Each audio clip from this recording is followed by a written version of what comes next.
شەوانی ڕەمەزانی شاری هەولێر نەریتێکی شارەکەی پێوە دیارە و دوای بەربانگ بازاڕەکان قەرەباڵغ دەبێت و تا درەنگانی شەو جممەی دێت لە هاوڵاتیان.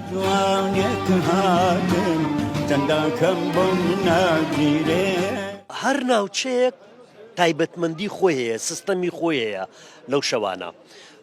مەسەڵەن یعنی بۆ نمونە قەدیمەن پێشتر لە کۆن عادەتەن ئەم شەوانە ئەبێتە شەوانی ذکر، دەفلێدان و مەدیح و یعنی بەیتی ناڵێم گۆرانی بەیتی مەدیح لەسەر پێغەمبەران و مەدحی قورئان، مەدحی صالحین، شتە خۆشەکان پیرۆزەکانی ئیسلام. دێنە بازار، لە بازاری دەسوڕێنەوە چاوێک دەخۆن، هەندێک باسی یادگاری کۆن دەکەین، هەندێک شوێن هەیە مەسەلەن سنی سنیانە ئەو شتانە لێ ئەمە زۆر ئەوەی وێ ناکەین.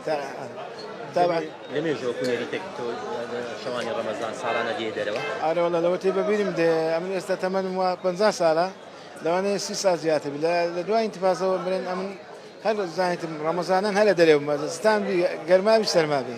يا مولاي والله ودارم لا هاوڵاتیانی شاری هەولێر وتیشیان نەریتی ئێستا لەگەڵ کۆن جیاوازە و شەوانی ڕەمەزانی ئێستا چێژی جارانی نەماوە.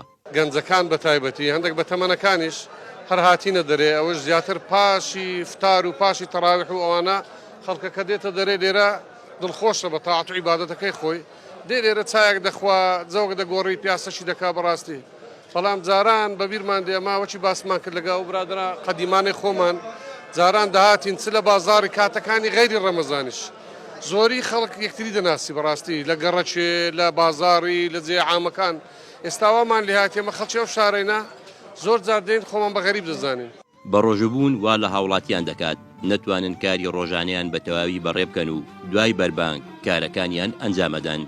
قارەمان قادر، کەناڵی کەرکووک، هەولێر.